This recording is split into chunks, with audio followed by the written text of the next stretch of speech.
Welcome back to Study Hall, everyone. Ready for another deep dive? Today we're tackling a topic that might seem modern, but has roots stretching back centuries. Oh, absolutely. It's fascinating how humans have always been concerned with family planning, even without the technology we have today. Exactly. I mean, think about it. We're talking about birth control, a topic that's still sometimes taboo even now, but we're going way back to ancient Egypt even. That's right. Those ancient Egyptians were pretty clever. They figured out a birth control method using acacia honey and lint. Can you believe that? Acacia honey and lint. That sounds more like a home remedy than birth control. Well, it actually kind of was. But get this, acacia actually has spermicidal properties. Modern science has actually confirmed this. It's amazing how they figured that out so long ago. Seriously, that's pretty impressive for a civilization that predates modern medicine by thousands of years. They were really in tune with nature, weren't they? Definitely. And that connection to nature was key to their medical practices. They observed and experimented, and, well, they came up with some pretty innovative solutions. So ancient Egypt had their acacia concoction. Yeah. What about other ancient civilizations? Were they exploring similar methods? Oh, yeah, definitely. In ancient Greece and Rome, they used a plant called silphium for both contraception and abortion. It was so popular, it was actually harvested into extinction. Wow. Talk about a hot commodity. But I guess that makes it hard to study now if it doesn't exist anymore, right? Exactly. It's a shame because we can only glean so much from ancient texts. We know it was highly sought after, which speaks volumes about how important birth control was, even back then. It's fascinating to see how these ancient cultures tackled such a universal human concern. So we've got ancient Egyptians with their acacia mix, the Greeks and Romans with their silphium. What other ancient birth control practices were there? Well, ancient China was pretty innovative, too. They used cottonseed oil. Turns out it does have contraceptive effects, something modern science has confirmed as well. Really? So like the acacia in Egypt, the cottonseed oil actually work? Yeah, pretty much. But there's the catch. It also seems to have some potential side effects, which might explain why it's not exactly a go-to method today. Makes sense. Effectiveness is great, but safety is always a concern.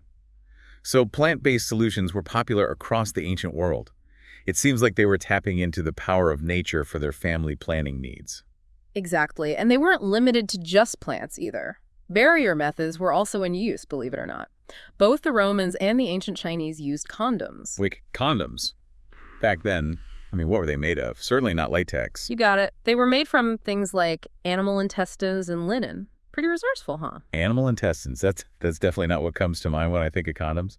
It's amazing, though, that they even had that concept back then.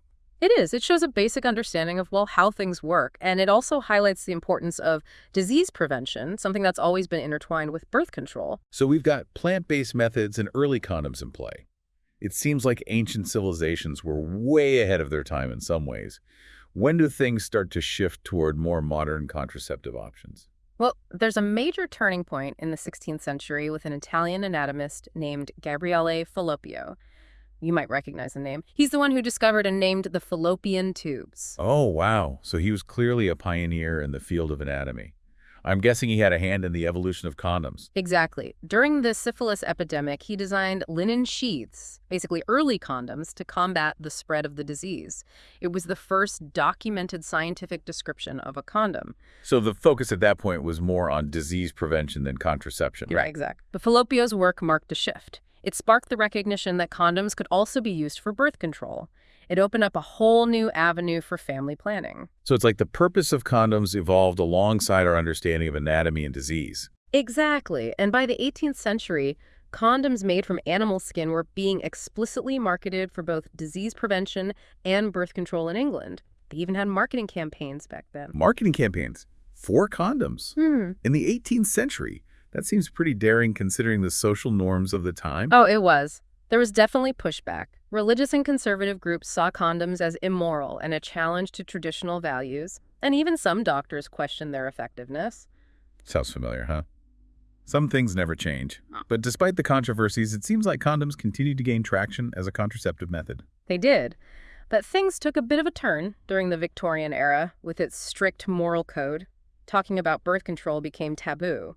It was a challenging time for those advocating for reproductive rights. The Victorian era. It's hard to imagine such a fundamental aspect of health being so taboo. How did things progress from there? It was definitely an uphill battle. But this is where the story of Margaret Sanger comes in. She's a true pivotal figure in the history of birth control. Sanger. Yes, I've heard her name before. She was a real trailblazer. But remind us, what exactly was her role in all of this? Well, as a nurse, Sanger witnessed firsthand the suffering caused by lack of access to birth control. She saw how it disproportionately affected poor women, and she dedicated her life to challenging those Victorian norms and fighting for reproductive rights. So she was at the forefront of this movement, challenging social norms and advocating for women's health. That must have been incredibly difficult in that era. It was. She faced a lot of opposition. She was even arrested for distributing information about contraception, but she was fearless. She understood that access to birth control was essential for women's empowerment and social equality. What were some of the specific obstacles she faced? I mean, besides the obvious social stigma. Well, one major hurdle was the Comstock Act passed in the U.S. in 1873. This law basically criminalized the spread of information about contraception. It made it incredibly difficult to educate people and advocate for change. Wow, talk about a setback. It's incredible that she persisted despite such restrictive laws. Sanger was undeterred. She saw a need and was determined to meet it. Her vision extended beyond just promoting existing methods. She believed a more reliable and discreet solution was needed.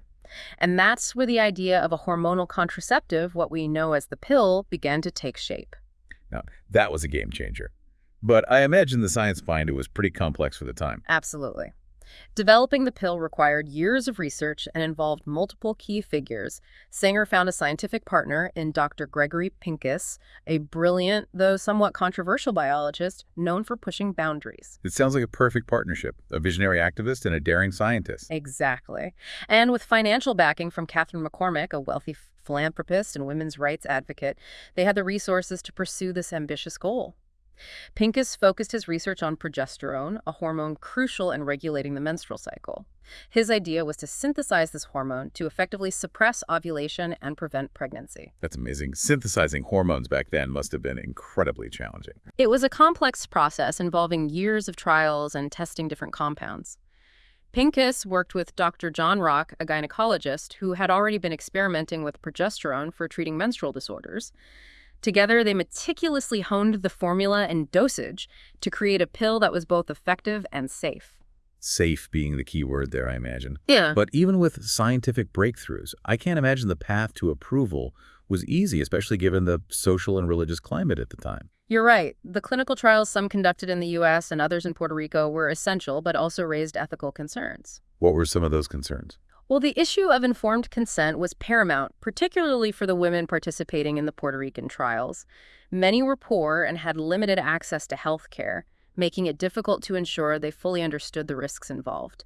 It's a reminder that even with scientific progress, we need to prioritize ethical considerations and protect the vulnerable. That's a crucial point. It's a reminder that scientific advancements don't occur in a vacuum, and it's important to consider the social and ethical implications. But despite those complexities, the results were undeniable. The pill worked. Yes. In 1960, the FDA approved Inovid, the first commercially available birth control pill. It was a monumental moment, a culmination of years of research advocacy and perseverance. I can only imagine the impact it had on women's lives. It was truly revolutionary. Women suddenly had a reliable and discreet way to control their fertility, which opened up a world of possibilities. They could delay marriage, pursue higher education, enter the workforce on their own terms. The pill became a symbol of freedom and empowerment. But as with anything new and groundbreaking, there must have been some pushback, right? Of course. Religious institutions, especially the Catholic Church, were strongly opposed, arguing that it was unnatural and morally wrong. Some feared it would lead to promiscuity and undermine traditional family structures. Sounds like a familiar refrain, sadly. But did those objections have much of an impact on the pill's adoption? While those voices certainly existed, the pill's popularity soared regardless. It became a cultural phenomenon embraced by millions of women seeking control over their reproductive choices and lives. And to be fair, the early versions had some significant side effects due to high hormone dosages, things like blood clots, nausea, even depression. So the journey towards a more refined pill continued even after its initial release. Absolutely. Scientists continued to refine the formula, lowering the hormone levels to minimize side effects while maintaining effectiveness. The pill we know today is a far cry from that first version, thanks to decades of research and improvement. It's fascinating to see how both the science and the social acceptance of birth control evolve side by side. The pill's impact on society, especially on women's roles, can't be overstated. It really did usher in a new era. You're absolutely right. It contributed to major social shifts from the sexual revolution to increased female participation in higher education and the workforce. It's incredible to think how one little pill had such a monumental ripple effect. But I know the innovation didn't stop there. What came next in the evolution of birth control methods? Well, the development of the pill opened the floodgates. Researchers began exploring new avenues to meet diverse needs and preferences, leading to a wider range of options available today. The pill really did open up a whole new world, didn't it? Absolutely. It was a pivotal moment in the history of reproductive health. But the quest for innovation and options didn't stop there. Of course not. There's always room for improvement, and I imagine researchers were eager to build on that success. Exactly. And that's where we see a diversification of contraceptive methods. Scientists started exploring new avenues to meet a wider range of needs and preferences. So what were some of those new avenues? What came after the pill? Well, one significant development was the evolution of intrauterine devices, or IUDs as they're commonly known. IUDs. Those have definitely come a long way from the early versions. I have to admit, I used to have this outdated image of them being bulky and uncomfortable. Yeah, those early IUDs were a far cry from what we have today. But modern IUDs are completely different. They're small, T-shaped devices that are incredibly effective and long-lasting. So how do they work exactly? What makes them so effective at preventing pregnancy? Well, there are two main types, copper IUDs and hormonal IUDs. Copper IUDs like Paragard release copper ions, which create a spermicidal environment in the uterus. So the copper acts as a barrier, even though it's not a physical barrier like a condom. Exactly. It's a localized effect that essentially prevents fertilization. And a big advantage of copper IUDs is that they're hormone-free, which is a major plus for many women. That makes sense. And what about the hormonal IUDs? How do those work? Hormonal IUDs like Mirena release a small localized dose of progestin, a synthetic hormone. This thickens the cervical mucus, making it harder for sperm to reach the egg. It also thins the lining of the uterus, making implantation less likely. So it's a double whammy, making it incredibly difficult for pregnancy to occur. No wonder they're so effective. Precisely. And here's the kicker. Both types of IUDs are over 99% effective in preventing pregnancy, and they can last for years depending on the type. It's a set it and forget it kind of contraception. That level of effectiveness and convenience is remarkable. It really highlights how far we've come in terms of contraceptive technology. But IUDs aren't the only long-acting option out there, right? You're right. Hormonal implants are another excellent choice for long-term reversible contraception. They're tiny rod-shaped devices inserted under the skin of the upper arm. So it's like a little implant that releases hormones continuously. Exactly. They provide a steady, low dose of hormones similar to the pill, but without the hassle of taking a daily pill. And they're incredibly effective, too, with a 99% success rate. Plus, they can last for several years depending on the implant. It's amazing how these innovations have given people so much more choice and control over their reproductive lives. But let's face it, life happens, and sometimes even the best-laid plans go astray. What about those times when an unplanned pregnancy is a possibility, maybe due to contraceptive failure or unprotected sex? You're talking about emergency contraception, often referred to as the morning after pill. It's a crucial safety net that can help prevent pregnancy after unprotected sex. I remember when emergency contraception first became available. It felt like a huge step forward, giving people more control in situations that previously felt much more limited. It was a game changer for sure. The earliest forms of emergency contraception involved taking high doses of regular birth control pills, but those often came with unpleasant side effects. So what are the options like today? Thankfully, we've come a long way. Now we have dedicated morning after pills like Plan B One Step, which contains a single hormone, levonorgestrel, and is available over the counter in many countries.